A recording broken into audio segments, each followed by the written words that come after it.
Jason Swain, touchdown. It's time for the Swain Event with your host, Jason Swain. My man. Real sports talk for the real sports fan. All you chumps are gonna bow when I whoop him. It's time for the Swain Event, fueled by Dead End Barbecue. Get into his mouth and a Ric Flair.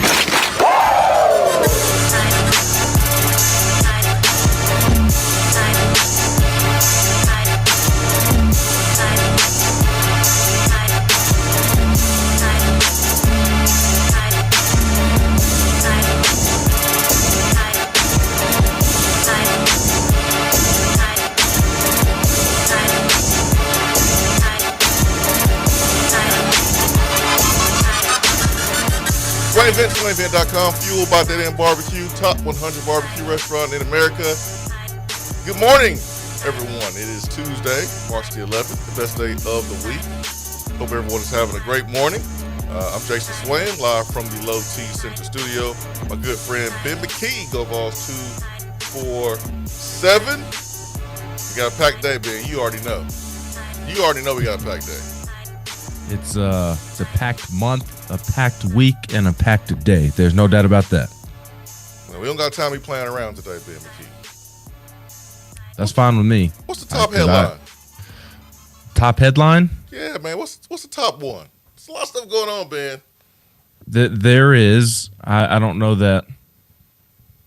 For me, my top headline is the SEC tournament this week, but I don't know that everybody would say that. Obviously, spring practice is going on. Baseball also beginning SEC play this weekend against Florida and what will be a phenomenal series. But for me, it's March Madness time.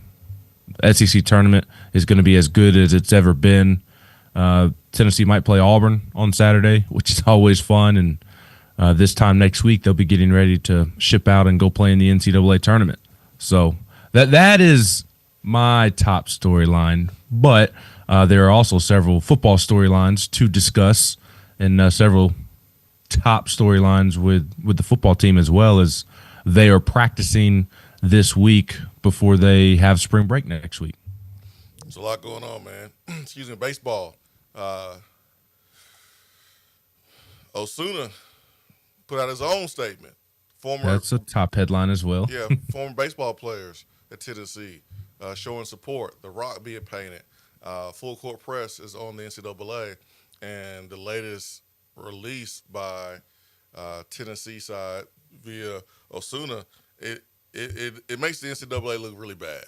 And so is this pressure enough that will allow him to be able to play? Only time will tell, but that's the latest with Tennessee baseball as they continue to show the country why they're arguably the best team in the country, and they'll have a chance to prove it. Florida coming up. Florida does play LSU at some point during the season, if I'm not mistaken.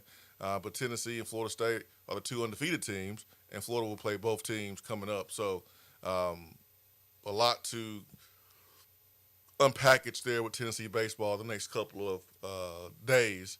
You mentioned Tennessee football. Second day of spring was yesterday. They had a big-time recruit on campus in Tristan Keys. And seeing him walk past, and I assume that it was his father. Didn't know who was a kid and who was a father, to be honest. Tristan Keys looks like a grown man. And he reminded me a lot of his build, like a Derrick Rogers. 6'2" and a half. You see why they put a fifth star on him for sure, but he was on campus. You got Tennessee basketball awards being handed out. Several Tennessee players recognized for their great regular season. It's weird though, Ben. I saw a tweet from you. Jerome Mashack. He should have been co-SEC Player of the Year at the very least, in my opinion. Defensive Player of the Year. Yeah, Defensive Player of the Year. Along with Zakai Ziegler. And I think it would have been perfectly fine this year for both of those guys to be because Jerome Mashack is in the running for National Defensive Player of the Year. So how can you be a National Player of the Year but not a defensive player of the year in your own conference. It was kind of like Rick Barnes winning National Coach of the Year a couple years ago, but he didn't win SEC Coach of the Year. It makes no sense. Like with ACC and SEC, it's lining up to make sense because Broom was your overall MVP, Player of the Year in the SEC. Cooper Flagg was the overall Player of the Year in the ACC. So if one of those guys win National Player of the Year, it makes sense.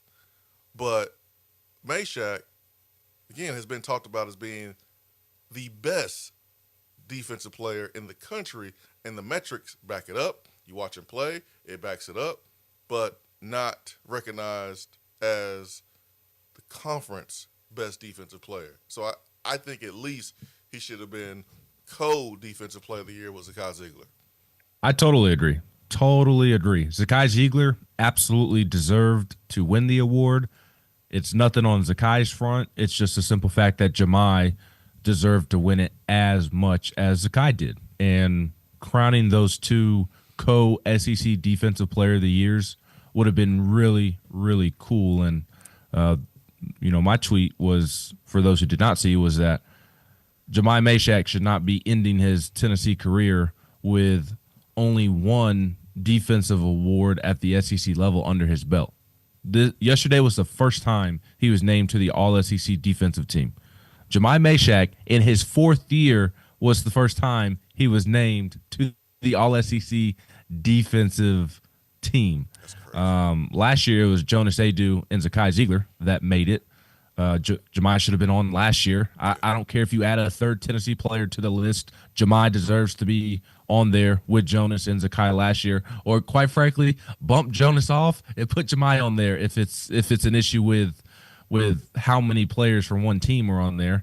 But when Tennessee's defense is, the KenPom numbers on Tennessee's defense the last 5 years are ridiculous. So when those numbers are what they are, I think it's appropriate that that defense has multiple players on the all-defensive team. So for this to be the first time he won the award or was recognized for the all-defensive team, and he never won an SEC Defensive Player of the Year award, the only thing he leaves with Tennessee on his resume with is one all-SEC defensive team appearance. That should not be the case. Not that it really matters at the end of the day, but I do feel for Jahmai in the sense that he has not received the amount of recognition he deserves in that realm. But I think it's maybe a good thing for Tennessee because it'll just do nothing but motivate Jahmai even more than he already is throughout the rest of the season. And, I saw a couple of people say this. If I'm Jahmai, I'd rather win the Torchbearers Award than be named to the All-SEC defensive team. Winning the Torchbearers Award is as good as it gets right there. That is the ultimate honor, in my opinion. And I'd rather, this is my first All-SEC defensive team. I can live with that, knowing that I won the Torchbearers Award. That's a pretty good trade-off right there. So, I do feel like Tennessee fans properly appreciate Jahmai on the defensive end and understand what he is worth and what he contributes and his value. So glad that he finally did get on it, but it's just weird that he leaves with one recognition, considering he's been the best defensive player in college basketball arguably the last 2 years. Well, he doesn't have to pick one or the other. The contributions he's made as a Tennessee Volunteer, he should win the Torchbearer Award. But you look at what he's done defensively, he should be recognized for both. You don't have to pick one or the other. Gobble up all the awards if you deserve it. This is not Little League when you're like, hold on now, little Timmy and Jimmy, he's already won one trophy. He doesn't need to win another one. Well, yes, he does. If he's the MVP and he's the Offensive Player of the Year or the Defensive Player of the Year, or if he's the most improved, or if he's the best teammate, or he has the hardest work ethic, or he's the best leader, if he's the best at all of those, then I'm sorry. Timmy and Jimmy going to need a box. He'll need a box because he's going to carry all them trophies. So Meshack needs to be recognized for what he has achieved and accomplished. We need to give people their roses when they rightfully deserve it. Speaking of that, last night, Volunteer for Life, Chris Lofton, getting his roses. getting his roses that he rightfully deserves. And if you know Chris Lofton, and a couple of years ago, the first time Chris, you and I went to lunch at Dead End Barbecue, it was funny because like you grew up, Chris Lofton was your favorite basketball player, and I won't say being fanned out, but Ben tried to be cool. Y'all should have saw Ben. He wanted to fan out so bad, but he did. But he was trying, man. So Man, hard. I wanted to be Chris Lofton when I was in middle school. But you did a good job, man. When you met him the first time, we broke bread, had lunch. Chris is the most humble superstar ever. He does not like the recognition. He does not like the attention. He is cool with flying under the radar. Like, he's totally comfortable with it. And I think, you should have seen that and recognized that by now, watching that documentary yesterday. It was special. Yeah, I have not had a chance to watch it. I crashed out last night after we have reached the stage of bedtime in which it requires me to lay on the floor next to our new toddler bed. Oh, yeah. So we're entering the fun, air quotes, phase of bedtime with the toddler. So I crashed out afterwards and did not watch it, but it is towards the top of my to-do list this week, despite how busy this week is, because again, Chris Lofton and Eric Berry, those were my two growing up that I wanted to be. I wore number 14 in everything that I did because of Eric Berry. I had a Chris Lofton jersey, tried to emulate every shot that he made, or just pretended to be Chris Lofton on a basketball court after school on my hoop in the street. Like those are my two guys. And to what you were saying, Swain, like you'll never hear a bad word about Chris Lofton. I mean, truly, you will not hear a bad word about Chris Lofton. He is as good of a human as it gets. It's almost like he's perfect as a human. You can't envision him doing something wrong or treating somebody wrong. As phenomenal of a basketball player he was, and as the best shooter the SEC has ever seen, somehow he is 100 times better as a person, and he is, quite frankly, who we should all strive to be and emulate and be like, so that we can treat people the way that he treats people, because the way Chris Lofton treats people is the way that God wants us to treat people, quite frankly. So very happy to see Chris getting his flowers.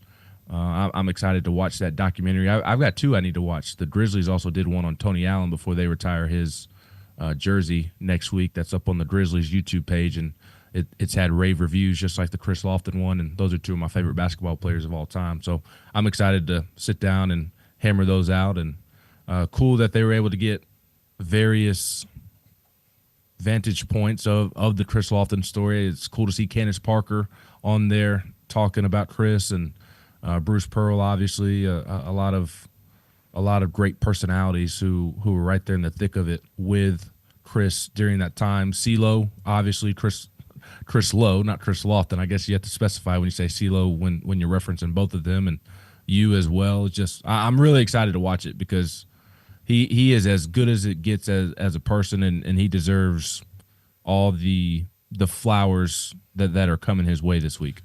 You know how you're in a group of people and you've watched a certain movie, another person maybe has watched a movie, but there's a third or fourth person that they have not watched a movie, and you're trying not to talk about the movie because you're trying to be respectful to the people that didn't watch it. I'm not doing that right now because y'all should have watched it. You had 57,000 reminders watching ESPN over the last 2 weeks when the documentary was airing. And if you missed it last night, too bad, because I'm going to reference some parts in the documentary, and you just going to have to feel bad. That means you need to watch it today. I'm not just talking to Ben McKee. I'm talking to anybody who didn't watch it yesterday who like, oh, don't talk about it. Too bad. All right? couple things stand out to me in the documentary. Mike Hamilton, who's not with us anymore, was always awesome to me, great to me. I know different people have different opinions. But the way Mike Hamilton handled the failed drug tests at the tournament, believing in Chris Lofton, allowing him to play, turned out to be the right move. Chris Lowe, finding out about Chris Lofton having cancer, meeting with Chris Lofton, the strength, the leadership, the unselfishness from Chris to have that conversation. Because, like, as a player, you're really short with media members. Like, you answer the question, but the maturity of Chris Lofton to sit down with Chris Lowe, and you heard in the documentary, it was a one-sided conversation. Like, Chris Lofton said, hey, man, like,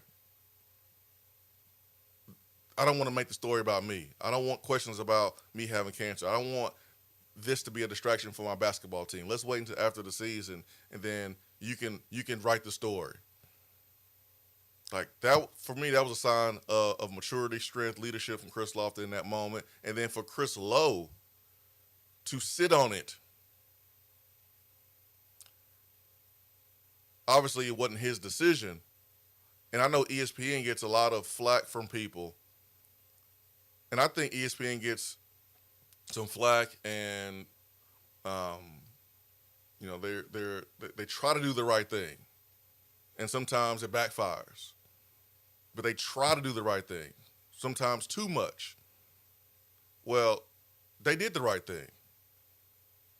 Chris Lowe went to ESPN as his boss. He just started working there, and they did the right thing by allowing Chris Lofton to continue his season before putting the story out. And they could have gotten beaten on the story. Chris Lowe could have been scooped on the story because it was starting to get out. Obviously, Chris Lowe found out. So Chris could have had his first huge story with ESPN, but elected to do the right thing, honor Chris Lofton's wishes, and it worked out. It worked out perfectly. And here we are in the documentary we shot, I want to say 2 years ago. 2 years ago, here we are, Chris Lowe kind of spearheading this documentary being completed. It's an unbelievable story. I'm so proud of the people who are in it: Juwan Smith, Jordan Howe, Dane Bradshaw, Candace Parker, Bruce Pearl. Everyone that's in it. It was beautifully done, and I'm so proud to be Chris Lofton's friend. So proud of him when he got his jersey retired. We were there. Me and my family was there. Saw mom and dad afterwards at Dead End Barbecue. That's how they celebrated. So it was good to meet mom and dad.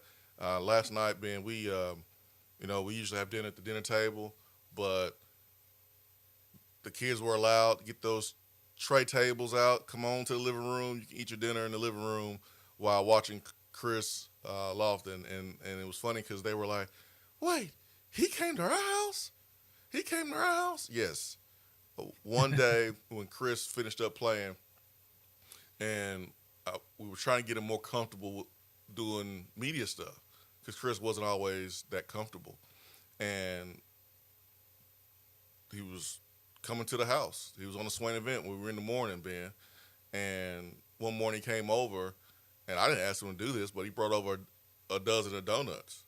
Like, that's what I needed. But he brought that over for my family. And no one asked him to do that at all, but that's what he did on his own. And so they remember him coming to the house.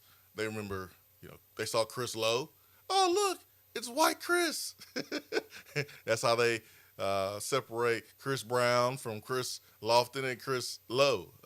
And so they saw a bunch of people that they knew on the documentary. So it was cool for them. But, man, if you have not watched it, you need to watch it today. You need to watch it at work. You need to watch it at lunch. You need to watch it when you get off. You missed it yesterday. You have to watch it. As a Tennessee fan, you will be so proud to be a volunteer when you complete it. Did you have your tissue boxes nearby? I heard that sitting down and watching it, you better make sure you have some tissues around. Yeah, I was good. Yeah, I was good, but it was tough for sure. Yeah, it was tough. It was emotional for sure, but I was good last night. Man, so proud to be a Tennessee Volunteer. Mountain Troll 101 said that is why my son wears number 5 is because of Chris Lofton. We recorded it and can't wait to watch it tonight with him. Camden, Tennessee Vol says y'all have to watch out for the paparazzi going into the studio today. After Swain's appearance on the documentary. Well, I don't have to worry about paparazzi outside the studio because the studio's here in the house. Hopefully nobody's showing up at the house. He probably means the paparazzi at the station's studio. No, I don't have to worry about that. You know, where all the big time folks get to speak into a radio. Yeah, all the peasants don't get to come near it. Yeah, I don't know about that either.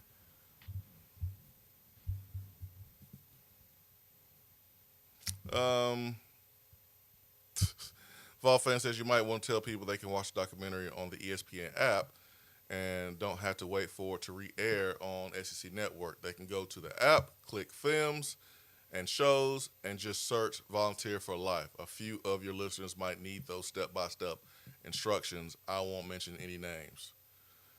Vol fan, don't be talking about Turkey Man like that.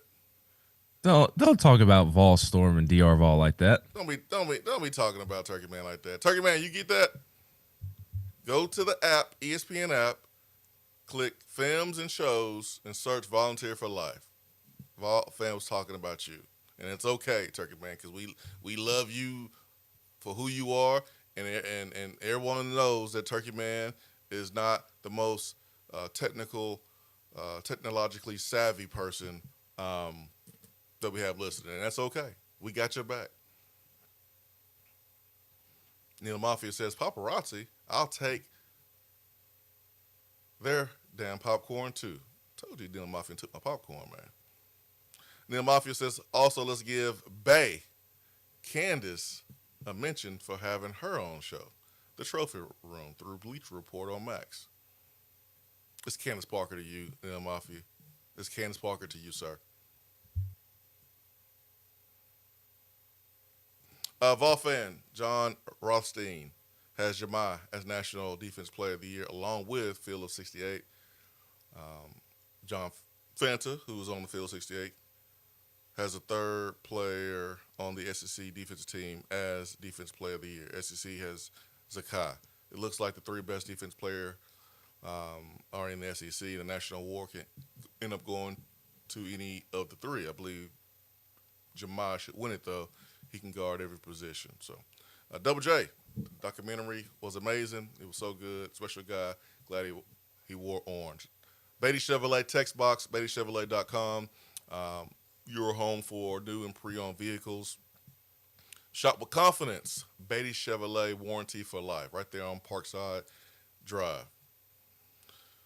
865-255-03 if you want to get in on the conversation with us. Any questions or comments, love to talk to you. Chip Payne, the Chris Lofton story was absolutely well done. It had me in my feels at the end. It showed us that God is with us every step of the way. I can only think of what, if Chris wasn't picked for a random drug test, what would have happened, but that was God's work. No questions asked. Outstanding work, Jason. I've always, knowing the story, I've always said, hey man, when you know, and I know it was a random drug test, but there have been times in history where dudes that you know are not going to fail a drug test is selected to take the drug test. And Chris Lofton, one of those dudes where you just knew he ain't about to fail a drug test. One. I've also heard stories of Bruce Pearl and assistant coaches celebrating when the correct player was randomly chosen for the random drug tests. And Chris Lofton was one of those players that before an NCAA tournament game, when that random drug test comes down and you don't know which player it's going to be, the coaching staff celebrated when it was a guy like Chris Lofton. So, there's some humor there as well with CeeLo telling the story of it meant that I was either pregnant or had cancer, and I wasn't pregnant. So wasn't pregnant. He certainly was not pregnant. So yes, I mean that is a blessing right there. And man, what a way to detect that you have cancer. Just a random drug test that you failed. And I mean, it's one of those situations where, everybody fails a drug test in sports nowadays, and it's, this can't be right. And, there's a million excuses as to why the drug test was failed. And I think we as a society, we just kind of roll our eyes at this point every time it happens. And I'm more so speaking about performance-enhancing drugs, but Chris Lofton is one that the drug test comes back as failed, and you actually believe this time there's no way. There's no way. Yeah, because your sport. The only sport. Your sport has made sports fans not give athletes the benefit of the doubt when they fail a drug test and they say they didn't knowingly take anything. It's your sport, which, hey, I'm totally cool with it, because that was when the sport was at its highest peak of popularity, when Sammy Sosa and Mark McGraw and those boys was going after the home run record. But the fact that all those dudes denied it makes it harder to believe anyone else in any sport now. But that's another conversation for a different day. Yeah, not the science behind it that makes it believable. That's another conversation for another day. We'll take a quick timeout. Tennessee football completed their second practice of spring on yesterday. Tennessee baseball. Then we talked about Alberto Osuna last week.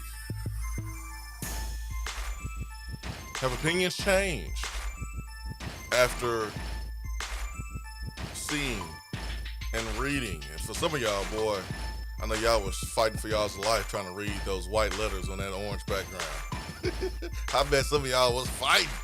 But has your opinion changed after his statement was released directed towards the NCAA yesterday? We'll discuss that on the other side. Swain Event, fueled by Dead End Barbecue, top 100 barbecue restaurant in America.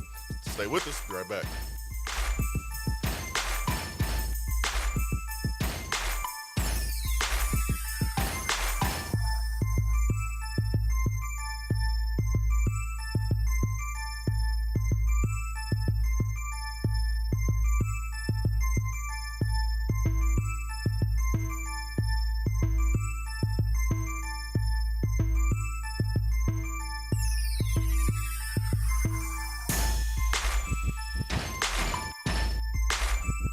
You're listening to the Swain Event. And you know this, man. Out-of-town law firms have been swarming into East Tennessee lately. From Memphis, Chattanooga, and Birmingham, they've stormed into the area. Wouldn't you rather do business with a local firm? You know, a true neighbor. Marcos Garza and the pros at the Garza Law Firm are just that. There are neighbors and friends that support local causes year-round. The Garza Law Firm works to serve you professionally on criminal matters, injuries and accident matters, and Social Security and disability filings. The Garza Law Firm is here for you at garzalaw.com. The Garza Law Firm. Let us help. Good morning, Swain Event family. Jennifer Morris here with Keller Williams Realty. Spring is on the way, and that means the March Madness version of real estate is on the horizon. If you're in the home buying or selling mindset, don't wait until you're filling out your brackets to reach out. Get prepared and get in the game now. Call me at 865-694-5904 or visit my website at nextmovesmokymountains.com. Hope to hear from you soon, and go Vols. Fellas, let's talk about getting back to your best. If you lack energy, muscle mass, feeling moody, or have low libido, it could be low testosterone. You need to know your T levels, so get tested. Testosterone therapy, or TRT, may be the answer, and you'll find true experts at Low T Center. But guys are not all the same, so don't settle for a standard dosage TRT program. Learn about the personalized treatment at Low T Center and the results you can expect with customized TRT. And for current patients, Low T Center offers a $150 referral credit when you refer a new patient. So go to lowtcenter.com to book an appointment. That's lowtcenter.com. Low T Center, reinventing men's healthcare. When you are craving some quality barbecue, there's only one place to go. Dead End Barbecue. Dead End Barbecue has been featured on ESPN's Taste of the Town, the first barbecue restaurant on the SEC Network, CBS Sports, Headline News Tailgate Show, Amazon Prime's The Restaurant Comeback, Food Paradise, and named one of the top 100 barbecue restaurants in America. The search is over. Dead End Barbecue is located on 3621 Sutherland Avenue right here in Knoxville. You can even have it delivered right to your door through Chow Now. Visit their website at deadendbbq.com. Dead End Barbecue. The search is over. Just because you can't call in doesn't mean that you have to sit on the sideline. Impact the show with a text box. It's part of the free Swain Event app.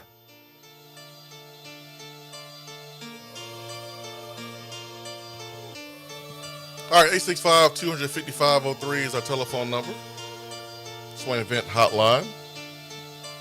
You are listening to the Swain Event. Ben McKee, Go Vols 247. My man Ben McKee, boy, he is ready for the football season. Steelers made some moves in free agency, and he dressed like he's going to a football game today. Yeah. You going today, Ben? I am matching today. The Steelers sweatshirt was my first sweatshirt I saw this morning. Ben, who you fooling, Ben? You got that. I'm being honest. You got that matching hat. You got that whole outfit. As I was going to say, the Steelers sweatshirt was the first thing I saw this morning.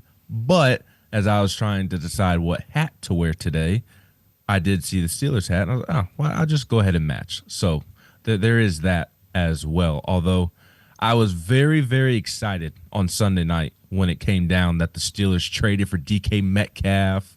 They gave him a 5-year, $150 million contract extension. I'm like, let's go. Hopefully they keep George Pickens. Hopefully George Pickens doesn't request a trade. We can have Pickens and Metcalf on the field at the same time, bullying DBs. And then Sam Darnold and Justin Fields signed with somebody else on Monday. And now it looks like Russell Wilson or Aaron Rodgers is going to be my quarterback. So, it felt like I was high on a football drug Sunday night when I heard about the DK Metcalf news. And then it's like I was in detention on Monday when it's the dominoes are starting to fall. Sam Darnold signs with the Seahawks. Okay, that's a lot of money after they just gave a lot of money to DK. I can kind of whatever. Then it comes out that Justin Fields signs with the Jets. The Jets for 2 years, $30 million guaranteed, $40 million overall. We couldn't have given him that. Now we're gonna go get Russell Wilson again or Aaron Rodgers. It seems Aaron Rodgers is more likely, who's pooting dust as he's running up and down the field. He's not Aaron Rodgers. He is a shell of his former self, just like we saw with Russell Wilson this past season. So it's like I can't even be excited about DK anymore because we're not going to have a competent quarterback to throw in the football. On top of Aaron Rodgers being washed, he's annoying as all get out with all the extra stuff that I could care less about. I don't care about your political views. Just play football and play it well, and he can't do that anymore. I can't even be excited about DK Metcalf. He wasn't that terrible. But he's definitely not the same. He's not vintage Aaron Rodgers, which, that's whatever. I'd rather have 43-year-old Ben Roethlisberger. Excuse me? You heard me? Ben. At least Big Ben will stiff arm somebody out the way. Aaron Rodgers is going to go down and strain his calf and be out for a month. And then Garrett Cole has to have Tommy John. It was not a fun day for my professional teams that nobody cares about. So I will keep it moving and inform the good folks that this past weekend, Jennifer Morris helped a Tennessee fan make it to a Tennessee baseball game a couple of weeks ago, if you remember.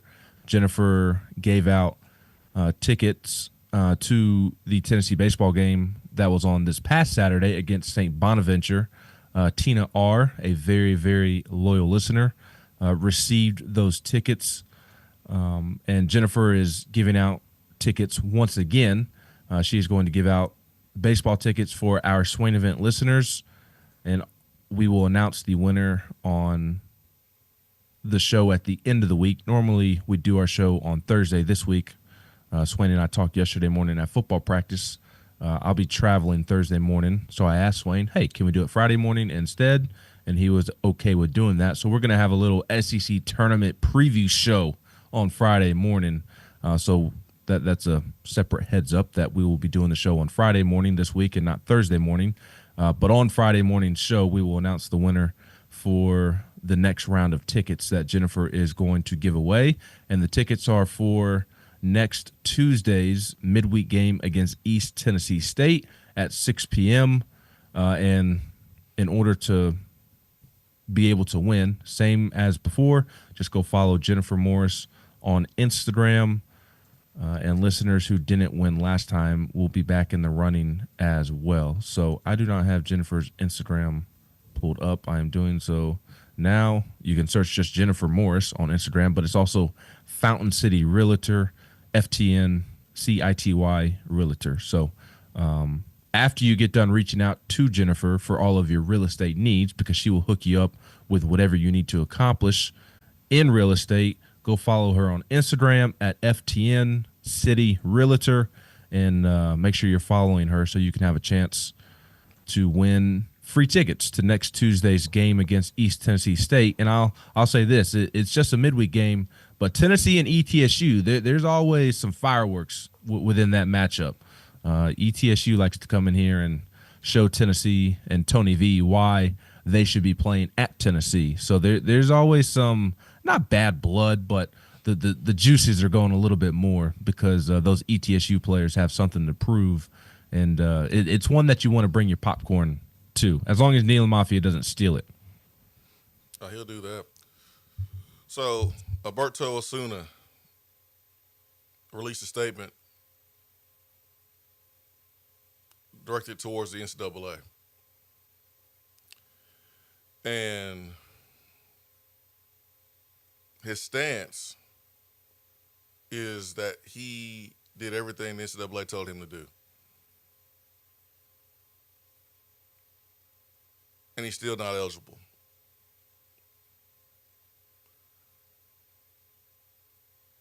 Any part of this statement was, new news maybe for you? Does it change anything for you? Do you feel like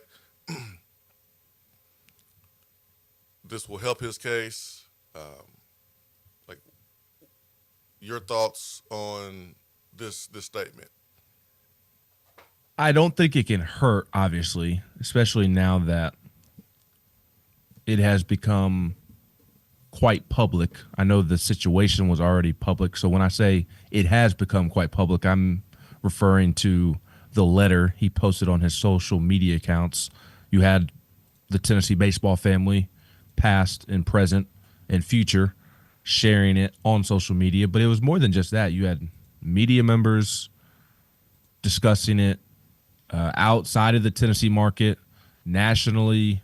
I mean, people who you wouldn't think would care about Tennessee baseball were talking about it, and like lawyers from the other side of the country were tweeting about how the NCAA is wrong, and just how this is just another way of another example of how they don't actually prioritize the student athlete. So it can do nothing but help. Now, do I think that the NCAA is going to all of a sudden give him immediate eligibility? No, I don't. I would be surprised if they reversed course. I don't think they care, quite frankly. They are very prickly, and they've always been prickly.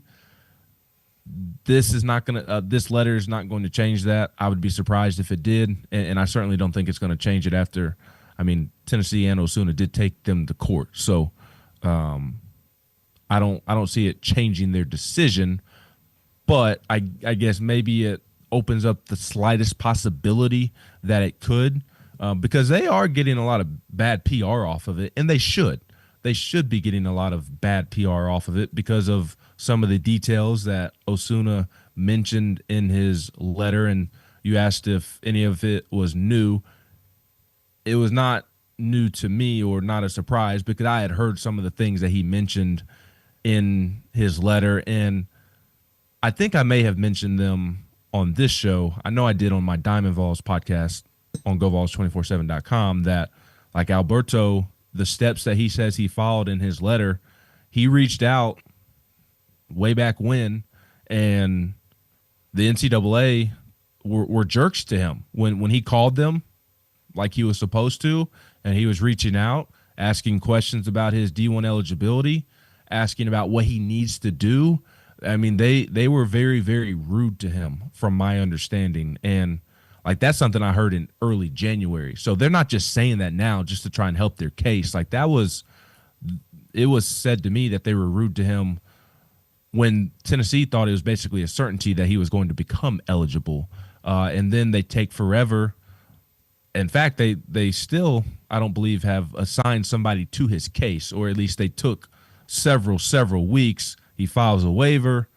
He has a case, but they don't assign an employee to handle his case. So they did not take him seriously. They did not give him the respect that you should just frankly give any human being. I mean, I don't understand why people in businesses feel the need to be rude to people because they are asking them questions about their business, but that's a separate conversation for a separate day. So when Osuna says this is your opportunity to prioritize the well-being of student athletes, grant me my immediate eligibility because it is the right thing to do, because doing so would align with the principles, student athlete welfare that you say your organization prioritizes more than anything else. Like I do agree with Alberto. I have two separate opinions. My big picture opinion is that I don't know that JUCO years should be ignored in terms of overall college eligibility. We had this conversation last week. Like, did they actually get the Diego Pavia case correct? There's kind of this feeling beginning to creep in that they actually got it wrong, and Diego should not have been granted that extra year or allowed to play an extra year. And like, I do tend to lean towards like JUCO years, like that is a form of college athletics.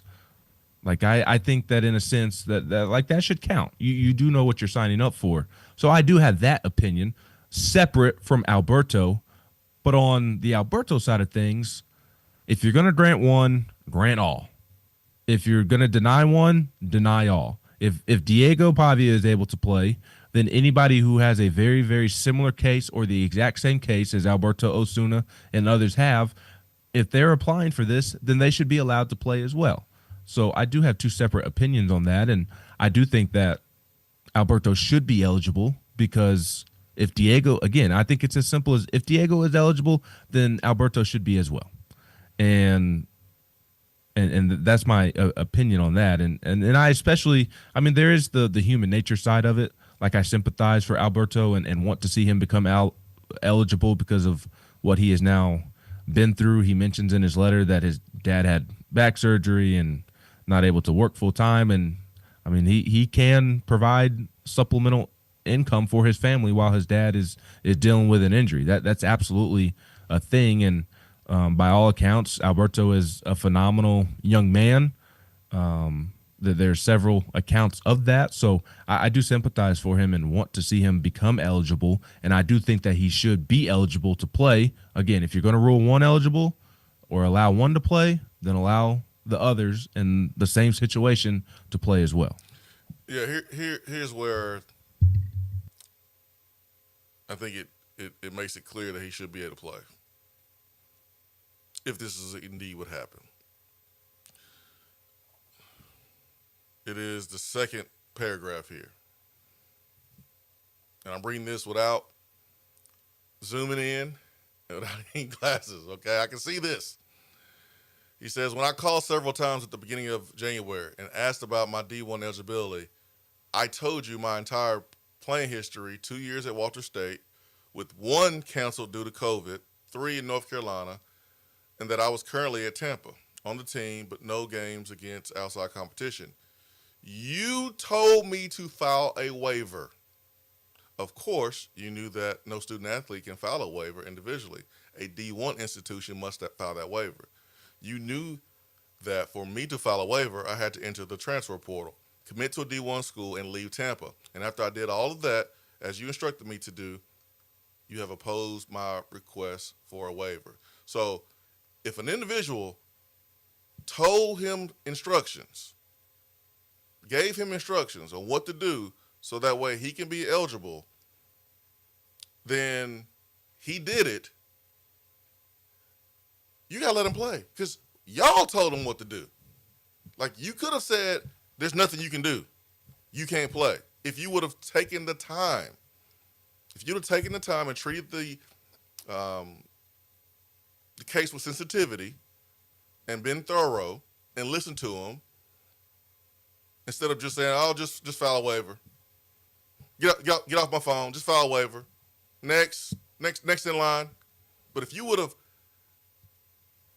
taken customer service seriously and been intentional with trying to help a young man, give him a real answer. If you would have gave him a real answer, you wouldn't have been in this situation. Because you should have just said, after doing research, digging, "Sorry, son, there's nothing we can do. You ain't eligible." But you told him to file a waiver, and that's what he did. And now you tell him he can't play. You should let him play. I think it's that simple.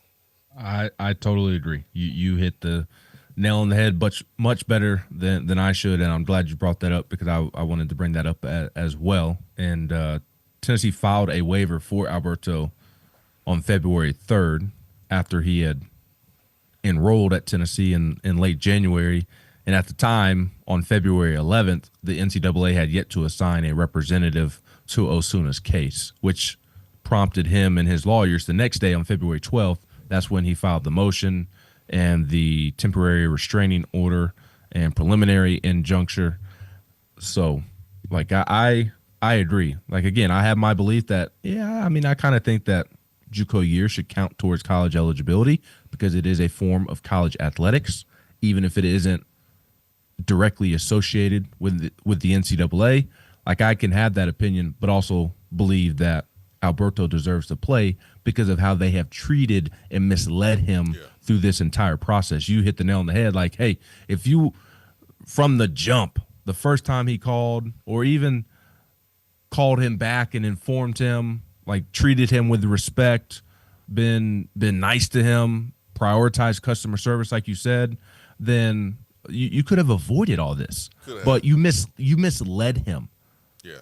And that, to me, that second paragraph, whatever it was, his second point is absolutely, in my opinion, why he should be allowed to play this year, because they misled him. And I mean, they willingly, in a way, let him transfer back to D1 knowing that they wouldn't let him play. And to me, there is so much wrong with that. That's wrong. Yeah, that's wrong. That's like, as a parent, you have your kid come to you and ask you, "Hey, can I have this toy?"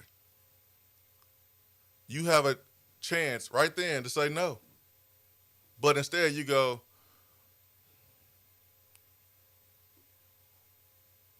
"Well, clean your room. Clean your room, and we'll see." The kid cleans his room, and then you say no to the toy. Man, what kind of backward stuff is that? That ain't right. That's not genuine. You can't do that. That ain't right at all. So, yeah, man, let him play. And I can sit here and be like, "All right, man, I don't want to see any 6-year and 7th-year players playing. Like, 5 to play 5. Let's get that rule passed." And then, like, that's black and white. Like, it's black. Chad Baker Mazzara does not need to be playing college basketball at 30 years old. Well, he's a menace because, he hits people in the back of the head, plays dirty. That's the bigger reason. But, like, I don't want to see 6- and 7-year players. I don't either. And like, again, it's college athletics. Some of these players are grown men, and I'm not at all blaming them for taking advantage of the opportunities. It's nobody's fault. It's COVID's fault for just kind of messing up all the the eligibility clocks, but like we don't need 24, 25-year-old young men playing with kids in a sense. I know we don't like to label college athletes. Yeah, we don't need. I mean, at 24, 25. I mean, you are really starting to become a man. You can rent a car. You can rent a car. You should be playing college football if you can rent a car, man. I'm just saying. No, That's just the bodies are it's more grown. I mean, it's as simple as that. Like a 25-year-old doesn't need to be competing against 18 to 20, 21-year-olds. That's why there are professional leagues, and that's why they're different than college athletics. All right, I'm gonna get to the phone because we're blowing up over here. Good morning. Good morning. Good morning, Turkey Man. Guys. Well, I'm picking up papers. I throwed up in the air. You guys are talking there about me and my ability on this technology. And I remember back when I first started Twitter, and everybody was giving these gifts, and I didn't know how they did the gifts, and I finally learned how to get the gifts. And you know what they did? They made a button that everybody could just push a button and get a gift. After I learned to get that, and I got two YouTube channels now. I got 2 Twitter channels. I got a Facebook channel. I don't have Instagram, and I don't have TikTok. I'm sorry. It's all right, Turkey Man. Steps. They always moving it, ain't they? Always changing it, just like you talk about 6, 7, 8 year players can continue playing when they'll be all doing the job or in pros or whatever. They're out there still playing with high school kids, and always moving the goalpost on us. Got to have Instagram. Got to have TikTok, something like that. I always give a button. Somebody just push. I don't know, buddy. I'm gonna get the rest of these papers picked up. I'm still trying to learn. All right, Turkey Man. See you, buddy. See you. All right. Good morning. Good morning. Hey, what's going on, man? Man, I gotta time my calls better. How come I'm always calling in right behind Turkey Man, and it's completely unintentional? All right, sometimes it can be a good thing. Sometimes it can be a bad thing. Because you're a Boston Red Sox fan, you typically are used to finishing behind people of late. How's the Yankees staff look this year? Great. We stole Max Fried from the Braves. Yeah. How's Garrett Cole looking? He looks great. Going to be a phenomenal leader in the clubhouse this year. Help Max Fried become a great Yankee with his mentorship and help develop Clark Schmidt and Will Warren and our other young pitchers. He's in a great spot to help Aaron Judge lead this year's team. It sounds great. $25 million cheerleader. Anyway, my point in calling in was, and I hate to admit this because you're a Yankees fan, but Ben, I agree with you. It's the only thing we can ask for is consistency. If you're going to have a set of rules, be consistent. If you're a ref in basketball, call fouls both ways. If you're an umpire in baseball, call the strike zone both ways, and everyone's on an even playing field. Approving Diego Pavia and then coming back and holding up Osuna is completely, what's changed? It almost makes me feel like if Osuna was at Kentucky or Mississippi State or another SEC school, that he'd be playing right now. And it's making me wonder if Tennessee's lawsuit that they bent the NCAA over and gave him a good public spanking is playing into this, and there's almost some retribution to making Tennessee wait. I would love to hear both your all's take on that, because I think that's what is at the heart of this. I'm going to hang up and listen. All right, Justin, thanks for the phone call. Justin in Florida. I mean, Diego Pavia, won a court injunction, right, in December. And it'd be great to have that same judge rule on Osuna's case. But you've had different judges rule on different cases. And that's the problem here. like the NCAA didn't rule Pavia eligible. It was a federal judge that granted the preliminary injunction, and Osuna was denied twice by a judge after being denied by the NCAA, obviously. But the NCAA, after that ruling from the judge, when the NCAA or when the judge gave the middle finger to the NCAA and said, "Nah, Diego can play anyways," then the NCAA comes back and grants that blanket waiver for former JUCO players. It's why Miles Kitselman is back at Tennessee. Yeah. So if you're gonna do it for him, you need to do it for the baseball players. Yeah. Correct. Which is why Osuna is here. Like, he transferred here. Like, it wasn't like he just woke up one day and was like, "Oh, I'm going to Tennessee." I'm sure he asked questions, made sure some T's were crossed and some I's was dotted to see he was going to be able to play before transferring here, before moving here. Ben, you moved twice, and I bet that was a pain in the butt. I mean, before you move somewhere, you need to have some assurances. And I'm pretty sure he was given enough to feel like he was going to be able to play, considering that Diego Pavia was allowed to play by the judge, and then, like you just said, ultimately by the NCAA okaying it. So that's the issue. But they need to let the boy play. Let the boy play from Georgia. Let Pavia play. Let Osuna play. And then if you want to change the rules and make the rules black and white from now moving on, then do that. But it's not black and white right now. Make them black and white, then okay. And that's been the biggest problem for the baseball players.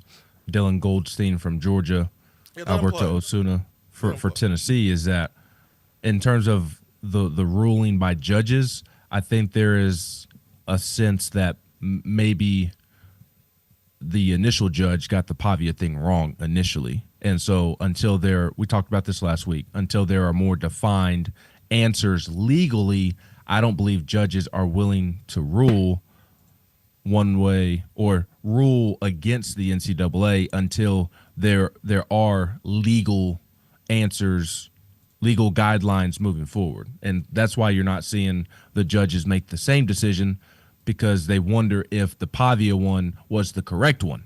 But from the NCAA standpoint, regardless of what the judges are saying, if you turned around and granted blanket waivers to JUCO football players, and I believe basketball as well, these Alberto Osunas of the world should be getting the same treatment in the meantime, like you just said. And there was plenty of research done before he ever arrived in Knoxville. I mean, I put out a story on Sunday of how Tennessee was going back and forth. They were wavering on whether or not to bring in Alberto Osuna, because they didn't know if he would receive eligibility. It wasn't 100% guaranteed. They felt good about it. They didn't think any of this would happen, but there was no guarantee that he would gain eligibility. So they were going back and forth whether or not to bring him in the middle of the year. And it was Vance Honeycutt, the North Carolina star outfielder from last season's team, who was a first-round pick, who played with Osuna at North Carolina last year. He reached out to Drew Beam and vouched for Alberto and gave a ringing endorsement about Osuna the person and Osuna and how he is individually, how great of a young man he is. That's kind of what pushed Tennessee over the top. Not kind of. That is what pushed Tennessee over the top to go through with it and go to bat for him and fight for him, because they felt like this young man, he does everything the right way. He deserves to play another year of D1 baseball. That's great. But I don't care if he wasn't a good young man. Like, I hear you. The fact is, he called you, NCAA. You told him what to do so that way he could play. Like, you gave him instructions. The wrong one. You misled him intentionally. Yeah. Like, he could have been a poop head. And he still should play because you misled him. All right, back to the phones. 865-255-03. Good morning. Hello? Hello? Going once, going twice. All right, call us back. 865-255-03, Betty Chevrolet text box. Champagne says you can get your own insurance plan at the age of 25. That's too old. Neil Mafia says the Alberto Osuna issue is somehow Tim Tebow's fault. We all know it. And I'll be the one to say it. Oh, man. Oh, man. Double J, did you see Baker Mazar get flagrant 2 and get kicked out against Alabama? Did I see it? Absolutely, I saw it. It was an MMA move. And the dude wasn't even looking. And we have to watch him another year too. What real quick, what's your thoughts on Auburn? Bruce Scott sit him for a game. No, I'm talking about Auburn, the team. What about him? Lost to A&M, lost to Alabama. They lost their final 2 games of the regular season. Do you think that was them just being complacent after they already locked everything up, or no. are there legit concerns going into the tournament? I don't think there's any concerns. I thought they were a little complacent against Texas A&M, but playing against Alabama, that was a rivalry. That thing was intense. Alabama played well at the end, and they allowed Mark Sears to go left, which you don't want him going left, and they just lost the game at the end. Listen, they could have lost to Tennessee at home the same way. We just missed a shot. So Auburn still should be the number 1 overall seed. And I know Duke is number 1 AP. I know Duke beat Auburn, but again, Auburn still. Duke's not playing the same competition that Auburn is playing. The ACC is butt, booty, terrible. But Duke is the real deal, though. I really like Duke. I am interested to see, and I'm going to pick them to go far. I believe in them, but I am also curious to see how they do in the NCAA tournament and see whether they have been propped up by playing in a very, very weak ACC. I saw what they did to Illinois. I've been watching them play and how they play. I watched the North Carolina game and watched North Carolina give them play their best while Duke played their worst. And Cooper Flag was out with 3 fouls in the first half and still beat them by double digits. I think they're really good. And I'll make this last point, we'll move on. We do this as SEC fans. We get a little silly where we're like, oh, that team don't play anybody, so that means that team's not good. No. Clemson was good when they won those championships. They didn't play anybody, but they was good enough to beat Alabama's butt. Ohio State, Michigan, they don't play anybody year in and year out. But guess what they've done in the last 2 years? They've beaten SEC teams when it mattered most. So you can be a good team and play against inferior competition versus teams in the SEC, but as long as you are good enough to win when it matters, that's all that matters. And for Ohio State, they beat our butts, they beat Texas' butt, they beat Oregon's butt, and they won a national championship, while at the same time playing a weak regular season schedule. I mean, both things can be true. I agree with you on sitting Chad Baker Mazar. I think he should. I think Bruce should, if I were Bruce, and this is obviously from the outside looking in, but I would not play him on Friday in their first game at the SEC tournament because they lost to Yale last year in the NCAA tournament in part because he got ejected for doing the same foolish stuff that he's done this year. Stupid. And Auburn lost on Saturday because he got ejected for doing the same foolish stuff. There is a trend of Auburn losing at the most important time of the year, losing its biggest games of the year because of Chad Baker Mazar's actions and being thrown out of the game. It's a likely scenario in the NCAA tournament that he does something foolish that costs them the game. And you have to send a message. And I know that Bruce has dealt with his roughnecks throughout the year. We saw it first throughout his career. Yeah, I was trying to put it nicely, okay? we know firsthand, okay, that Bruce has had some characters, and when you think about him, I mean, the amount that he's won while dealing with the characters that he's dealt with is pretty remarkable. But you've got to send the message, and Friday is the perfect time for Auburn to do so, to send that message. But I mean, I would be surprised if they enable it. That's the problem. I mean, maybe they say something behind the scenes, but Bruce and Steven and that entire Auburn staff, they whine and whine and whine and whine and whine. That Chad Baker's Mazar's actions, most of the I'm not talking about necessarily the hitting, but the whine. He flops on the ground every time somebody touches or breathes on him. I mean, he is enabled. I'm not necessarily talking about the hitting people, but in terms of being as annoying as he is, like Steven and Bruce are that on the sideline. Well, I mean, arguing the calls all the time is no different than Will Wade being annoying, because that's what he does. But I think when you allow somebody to be as emotional as they allow him to be and complain all the time, for some people, they will take that a notch up and get too emotional and then do some of the things that Chad Baker has done. I don't know about that, man. I don't know if I would. There's a lot of whining going on in the NBA, and it's annoying. It's what turns people off with the NBA, on top of three-pointers and top of other stuff. But, we don't see people knocking each other the hell out in NBA like this just because they're whining. So I don't know if I agree with the correlation here. He likes guys that play on the edge. He likes rough riders. And that's been what he likes when he was here at Tennessee. And I don't have a problem with that. I mean, you got to have some rough riders on your team, okay? Chad Baker Mazar just took a step more than he should have. And on top of being ejected, he should be suspended by Auburn. This decision needs to be above Bruce Pearl, honestly. And I'll make this last point and we'll move on. He might have some hands now. He might can throw hands and all that good stuff.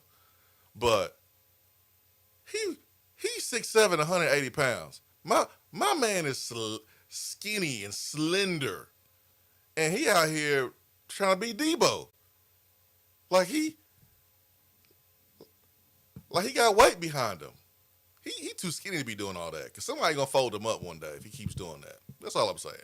All right. Tennessee football. Spring practice. Oh, Brian Hunsucker says, not a word about Tennessee football yet. Nelson is blowing a gasket. Listen, man. You got Tennessee basketball, but number 2 seed going to the SEC tournament. You got multiple players getting awards. You got baseball that's whooping butt, and there's a big court case. Drama. I mean, hey, Nelson, I'm sorry, man. It was the second day in helmets. It was the second day in helmets. I'm sorry. But did go to practice yesterday. Media was allowed 7 periods. That's what's up. I'm sure you had a good time. Very much so. I left a little bit earlier than the media. But what I did see was the fact that David Sanders Jr. Is someone you put on front of the bus when you head into a stadium, because he looks great. He looks like a 5-star player for sure. But when you have just helmets, you tend to gravitate towards the perimeter players and seeing what they're doing. And that was the case yesterday. Mike Matthews is obviously the best receiver on the team, and it's not close. And I wish he would have played more last year, but I understand why he didn't play some. But he looks good. Freshman receiver Smith. Travis Smith Jr. I thought he looked good for a true freshman. He's bigger than I thought. Yeah, well, I am a fan of Staley. When you look at Squirrel, and Squirrel was super, super small. He bigger than Squirrel, but he's still smaller. But I think he's a Cedric Wilson type of small, where dude can get busy. You can be small, but you don't have to play small. And I like Staley. He's smooth, catches the ball with his hands. He's a natural wide receiver. And so I'm looking forward to seeing how his game continues to progress and how he fits in with the first team. Honestly, that's kind of. But Ethan Davis looked pretty good, man. Looks like he put on some weight and still is moving and changing directions. That Kitzelman Ethan Davis combination has a chance to be lethal. Lethal.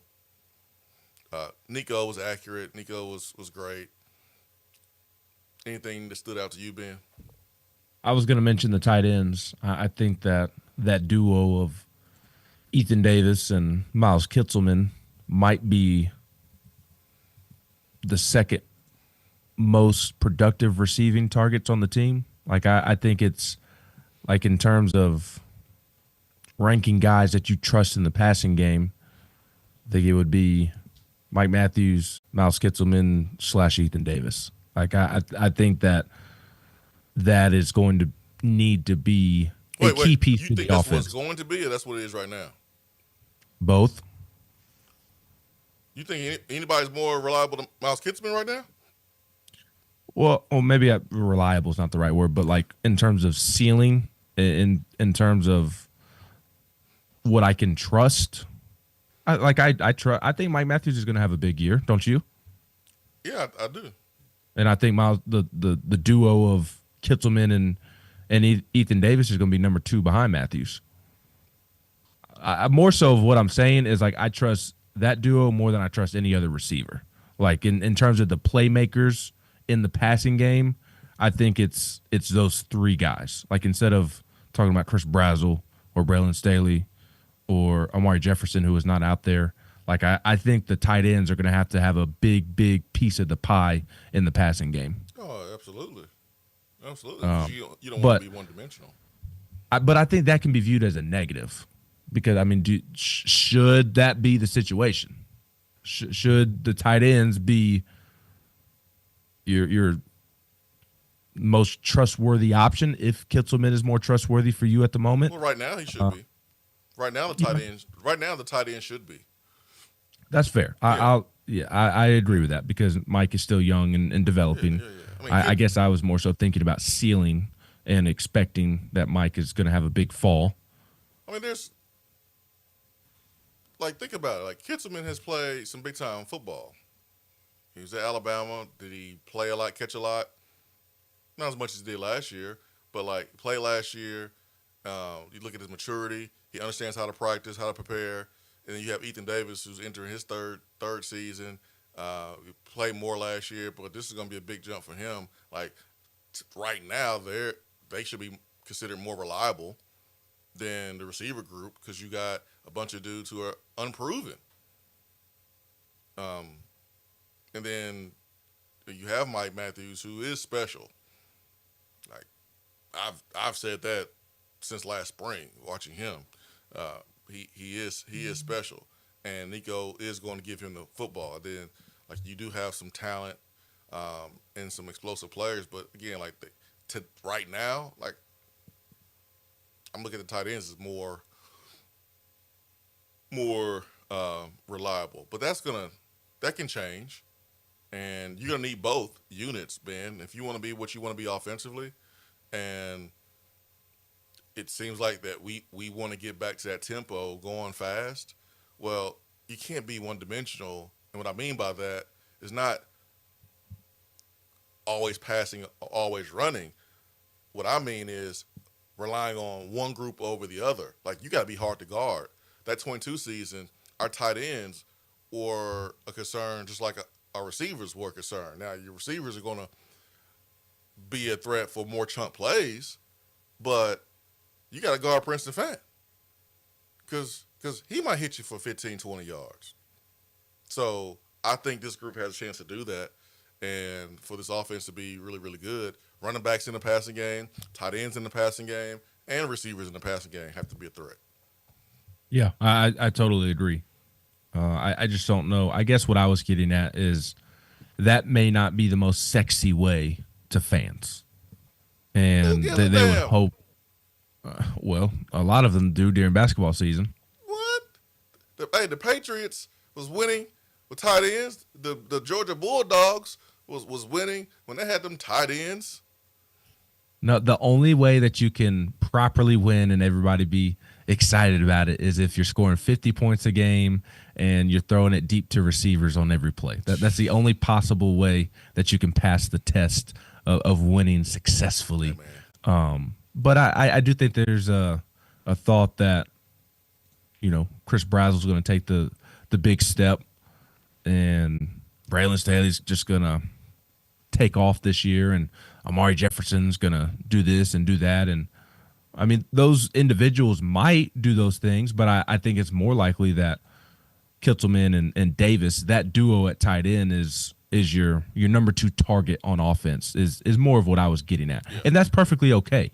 I just they need to be a big part of the offense this upcoming season because I think their individual skills demand that, and B, I don't think you're going to have the receiver depth and overall ability that you would like to have. So I think the tight ends are going to have to play a big piece in the passing game, maybe more so than they ever have under Heupel at Tennessee. That was more so what I was trying to get at. Deshaun Bishop looked really good. They weren't tackling. They were in sweatpants and that was it. But Deshaun looks like $1 million in terms of physically. You talk about getting off the bus first. I realize he's a running back and on the short end, but physically he looks really good. It looks like he's added some muscle to his frame, and he already had a good physique to begin with. But he looked like he was making some really good runs. Had great vision on a couple of different ones. I heard the coach is really heaping his praise after a rep or two. So I liked what I saw from Deshaun Bishop. Now, again, spring practice, they weren't tackling, but I thought he did look good. I think he's going to have a nice year for Tennessee. Yeah, one thing he's going to have to do is be consistent in passing game protection and improving yards after contact, making guys miss. That's what I want to see from him for sure. And I think he can be a legitimate number 1 running back in the SEC. I think so. I hope so. And he's got to stay healthy as well. The injury bug has bitten him the last 2 years. Yeah, correct. Got to stay healthy. But those are the steps that I would like to see him make for sure. 865-255-03. Steps that you need to make if you are a homeowner and you're having issues with wildlife invading your area, whether it's in your crawl space or your attic. It could be squirrels, it could be bats. The sun is coming out. The weather is getting warmer. So those critters are coming out. And if you have issues with any of them, call Alpha Wildlife. Their website is alphawildlife.com. Tennessee fans, veteran-owned, serving Tennessee, parts of South Carolina, go to their website, alphawildlife.com, for more details. All right, go ahead, Ben. The other thing we need to mention from football practice, and shame on us, shame on me for not mentioning it a couple minutes ago. I derailed us by my tight end thought, but Boo Carter, that was obviously a takeaway from yesterday, him working on both sides of the football, and he did so on Friday as well. I believe after the media left on Friday, he got some work in the slot. How you know that? You wasn't there, Ben.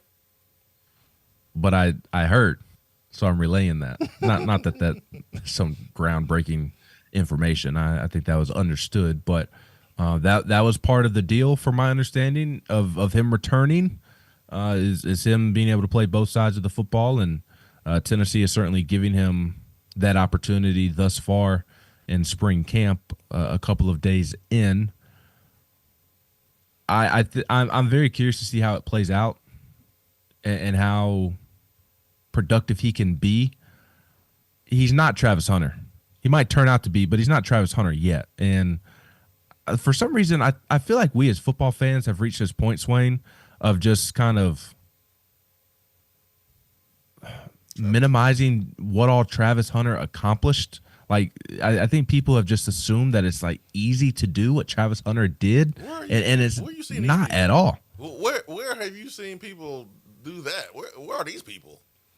Well, they haven't directly said that, but there's just like this assumption that Boo is just gonna tear the world on fire on both sides of the football like it's nothing.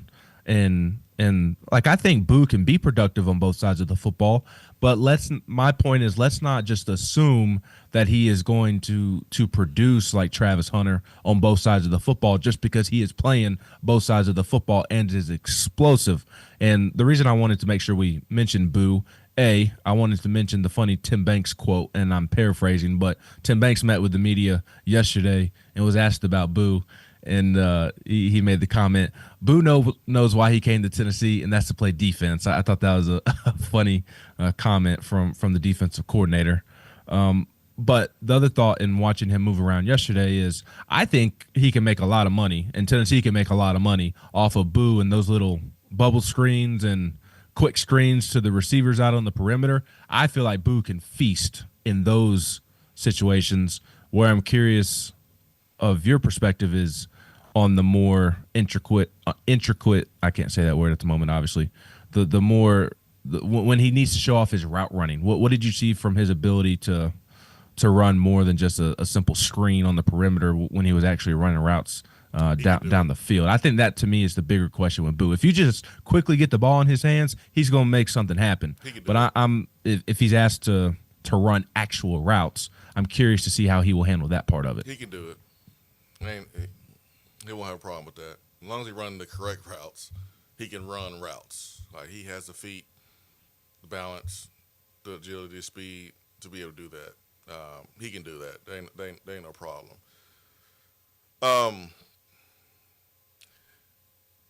He's not gonna be Travis Hunter, folks. Okay.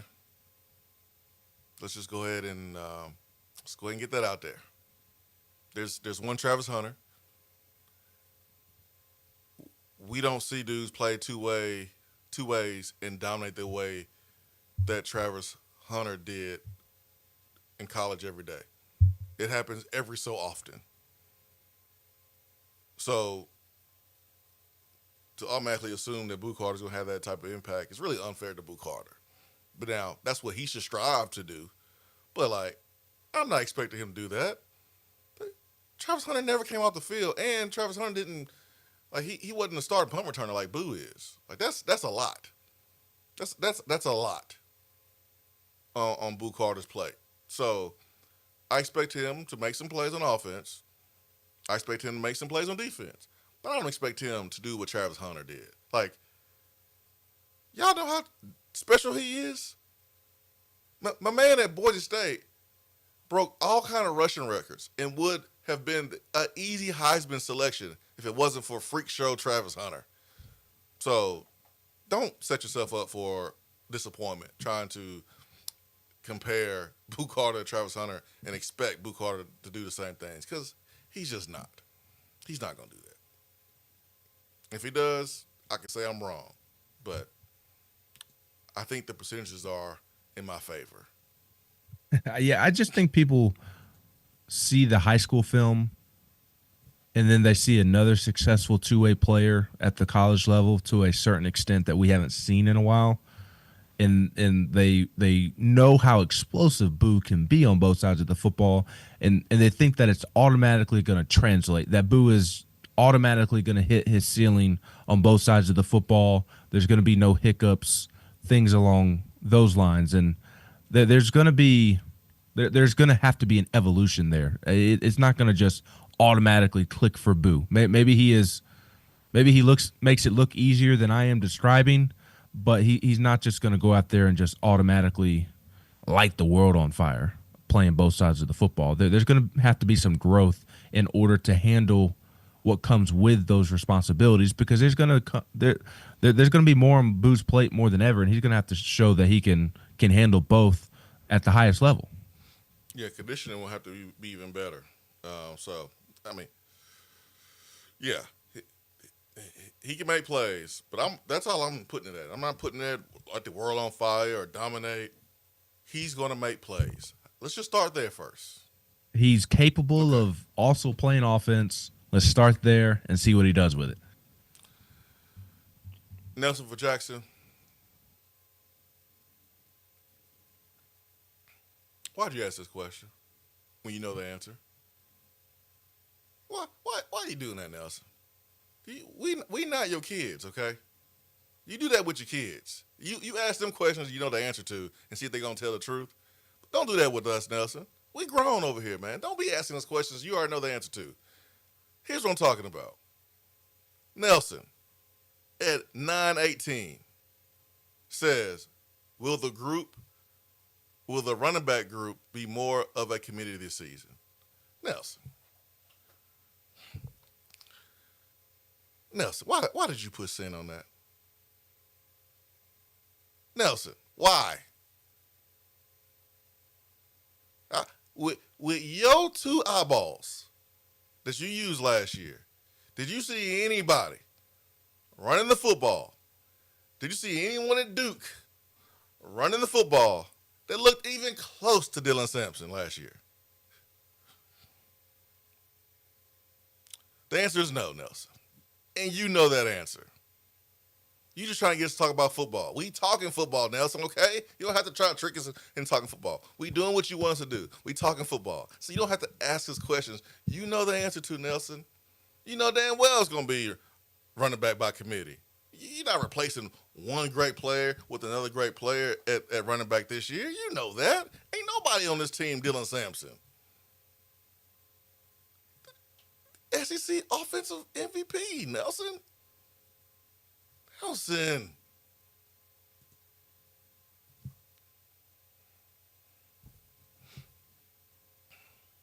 I should have stopped in Jackson 2 weeks ago. I should have stopped in Jackson. I said, where's Nelson? I need to holler at Nelson. I should have did that.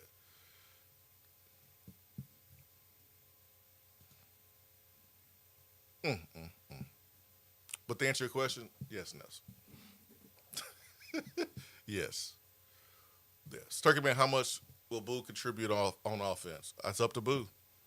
He's gonna run slot, but it's really up to him and how mature he is, how he handles, playing both sides of the ball. That's up to him. It's up to him. Do you think Tim Banks is a fan of Boo playing both sides? I doubt Tim Banks is doing backflips about it, but Tim Banks ain't the head coach. So it is what it is, right? I mean, who wants to share their best player or one of their best players on defense? You don't want to share them. It's one thing to put him on special team, but you don't want to share him with the offense and knowing that he's a punt returner, because it's another opportunity for him to potentially get hurt. He can get hurt on offense and then not be able to play on defense. So if you Tim Banks, then I think it would be normal for you not to be necessarily excited about it.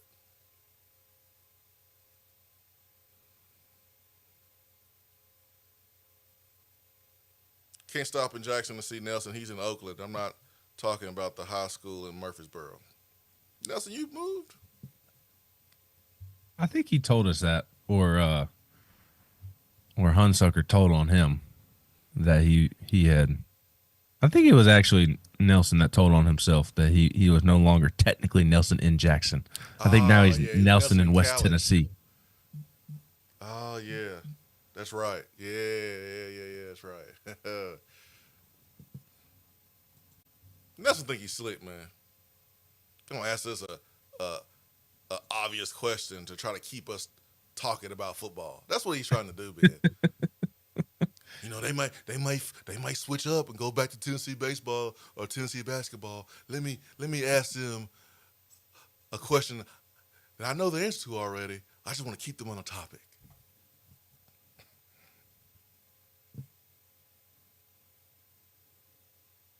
Who on our team is the closest to Jalen Hyatt, wide receiver? Do you think David Sanders Jr. is going to play this year? Do you think Nico's going to be the starting quarterback? Oh, Nelson, you the man. You the man, Nelson. Shout out to Bryson Eason, man. I can't keep up with everybody and how old they are. I saw him yesterday. I was like, wait a minute. Ain't you in your 7th year? He was like, no, man. I'm excited about him. I'm excited about him, man. Big fan of Bryson Eason. So I'm excited about that defensive line. yeah, man. Yeah, man. Oh, man. Oh, man. What Nelson at? Did he respond yet? Yeah. Calling out Brian. Oh, man. Clay says, if we're asking obvious questions, is Nico going to be a starting quarterback this year? Absolutely. I have not said a word all baseball season. You're right. Nelson been quiet in the text box. Nelson alive right now. All right, so programming note. Friday, we would do the Swain event. Ben is traveling Thursday. He's covering the basketball team there in Nashville. It'll be a preview on game day, which, hey, turns out to be even better than doing a show on Thursday. So Friday morning, we will be back here at 8 a.m. To do the Swain event. And so look forward to having everybody. If you miss any part of the show, our podcast, thanks to Beatty Chevrolet, will be posted. And we look forward to continuing the conversation about Tennessee football. Hopefully, our basketball players will continue to be recognized nationally for their accomplishments this regular season. If you miss any part of the show, especially when we're talking about Chris Lofton, the documentary last night, Volunteer for Life, make sure you go and watch that before we back here on Friday, man. We doing a quiz. So make sure you're ready for the quiz. Also, Jennifer Morris, follow her on Instagram. Jennifer Morris with Keller Williams Realty at Fountain City Realtor. But just search Jennifer Morris on Instagram for your chance to win free tickets to the baseball game coming up. So, did I miss anything, Ben? You are spot on. Oh, thanks, man. You're such a good guy. You're a good guy. Pro day today. Pro day is today. I saw Dylan Sampson walking outside of the facility after baseball on Sunday. So he's in town ready to rock and roll. Hey, my Steelers, we need a running back after Najee Harris signed with the Chargers last night. We got Jalen Warren, but bring me Dylan Sampson or Ashton Genty. I'll perfectly be fine with Aaron Rodgers handing off to Dylan Sampson or Ashton Genty if that's the case. You guys got a chance to make some money today at Pro Day. And for some of those guys that didn't get an invite to the Combine, this is going to be extremely important. Cooper Mays. For those guys today at Pro Day. Should have mentioned that earlier, but I told you I lost stuff going on. There is a lot going on these days. This is I say downside, and I don't really mean it's a downside, but this is the downside of Tennessee being an everything school. They're winning in everything. They're winning all the awards. There's drama going on. There's storylines going on. This is the byproduct of being an everything school. Everything. It's not just an everything school. Everything's going on. For real. For real.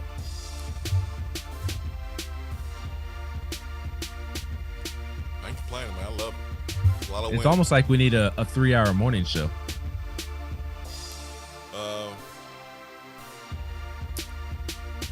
That's a good idea, man.